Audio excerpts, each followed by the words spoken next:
আজকে আমি 12 ঘরের নাম তো সহজ মাধ্যমটা আপনাকে বোঝাবো। তো চলো শুরু করতে হয়। গাইস আমি এখন 6 ঘরের নাম তো ফিল করে নিয়েছি। চলো আপনি এখানে দেখাচ্ছি সহজ মাধ্যম। তো গাইস প্রথমে আমরা এখানে 12 ঘরের নামটা থাকলে এখানে আমরা 12 লিখে নিব। তারপর আমাদের মেন কাজ শুরু হবে। আমরা এখানে 2 3 6 7 8 9 10 1 1 20।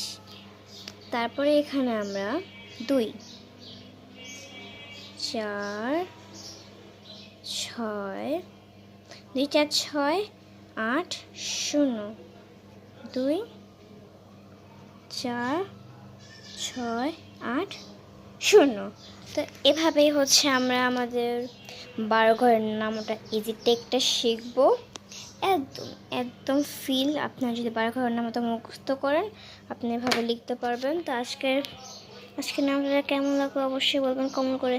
Bye bye.